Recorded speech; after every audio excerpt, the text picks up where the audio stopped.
As an introduction, before I officially start, but anyway, as an introduction, I had people over during the weekend. It was a lot of people, in and out, in and out, in and out. And we would sit down and naturally chat. And these are people I haven't seen for a while.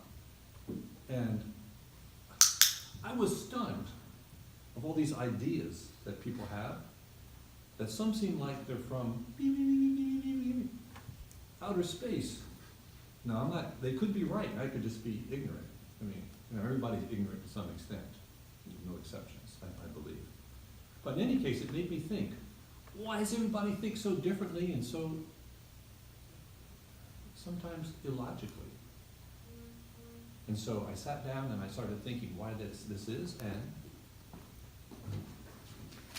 this is what happened. So, this is a rhetorical question, by the way. What do the following have in common? You can be thinking about it, of course. Okay. What is it? The sound of my voice, not the content. The scent in a perfume store, what is it? A piece of food in your mouth, what is it? You hit your finger with a hammer, what is it? What do they have in common? They're all sources of information or data. Everything that our senses detect, everything, what we see, smell, hear, taste, what else is there? Touch, feel. These are sources of information. And I started doing this. I started just yesterday, looking at everything as just sources of information. And, for example, what is this? Just as information. Plain information, raw data.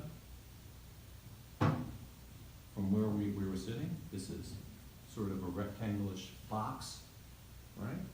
Color, it looks like wood, right?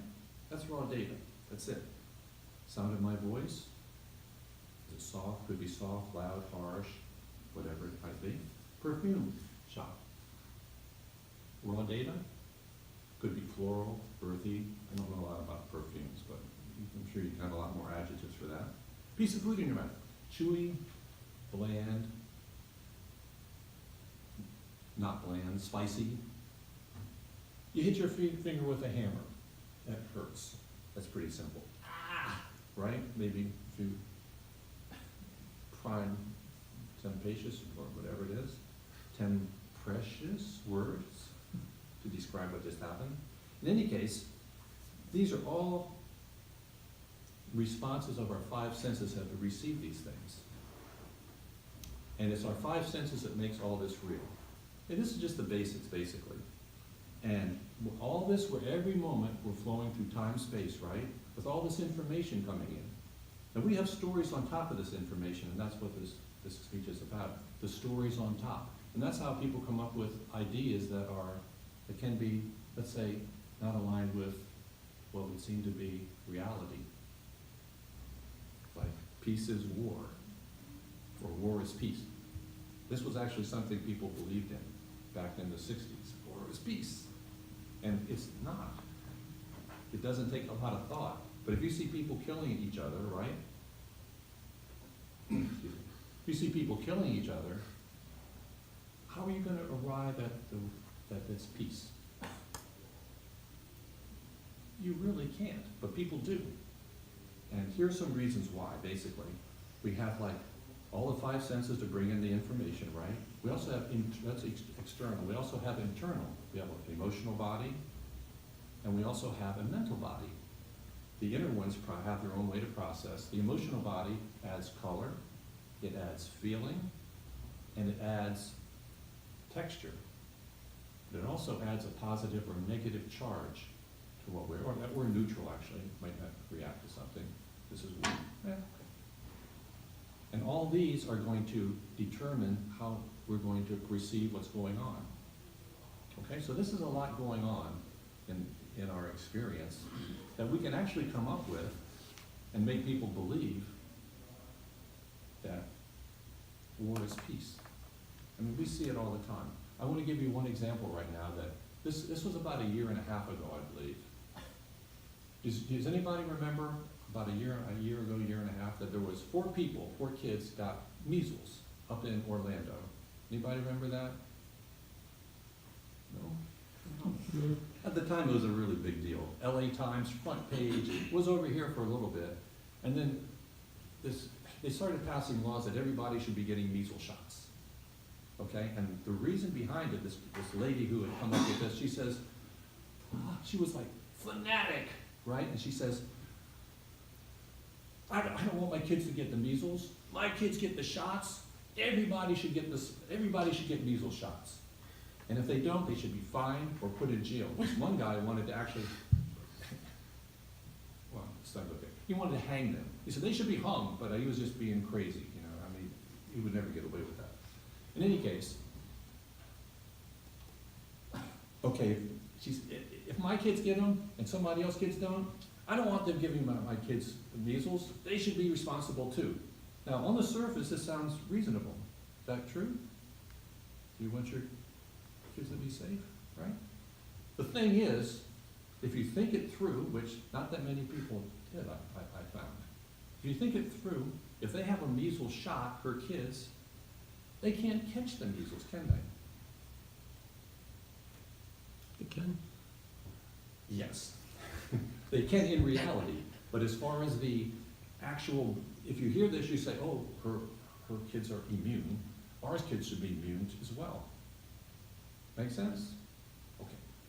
So people believe this, and the state started, because of this misconception, not many people thought it through at the time, they started passing laws, trying to make it mandatory to get shots. Okay, now I don't know how much you have looked into the vaccine thing, but some people actually have died from them, or they go into seizures. They're not 100% safe. So you would think you would have a choice, right? But this was made up so big, wow. Headlines, this was in the LA Times, it was headlines. So big, and you would think that the people who published it would think this through, but they didn't. And everybody started believing this, so now we have a picture of reality that everybody should have vaccines, or else they should go to jail and be fined. You see how that affects a whole country, in this case, just for not thinking things through?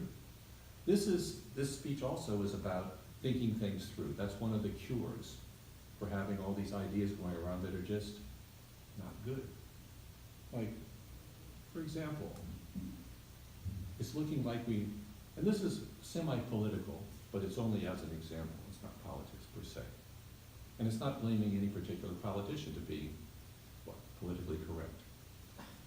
We're thinking about, well, maybe we're going to be bombing Iran. Okay? How bad an idea is that, Iran's? Just from a logical point of view. Nobody's thinking this through. Well, a lot of people are actually, but which is another story. We can all think this through and we say, yeah, it's a really bad idea. A lot of people are going to get killed, blah, blah, blah, they're going to threat, blah, blah, blah, blah, blah, blah, blah, right? All the reasons. However, no matter what, even if each of us are really enthusiastic about not happening, guess what? It'll happen if the people in charge want it to happen. We've already seen this happen in the past. So, this is how important information is, and information should be in the right hands. I want to read you a quick quote from Anton Jamari about this whole situation. This is not political stuff. Problems arise when we take fundamental existential elements, abstract the data, and construct a story that is often out of sync with the situation at hand. The story is often exaggerated, skewed, overlaid, and with emotional or overly emotionalized, or simply wrong. This came about for a reason. We must ask, where did these interpretations and commentaries on the elements come from? From who? What is their motive? Is it from some dogma, propaganda, market logic, the entire spectrum of isms or repressed childhood experiences?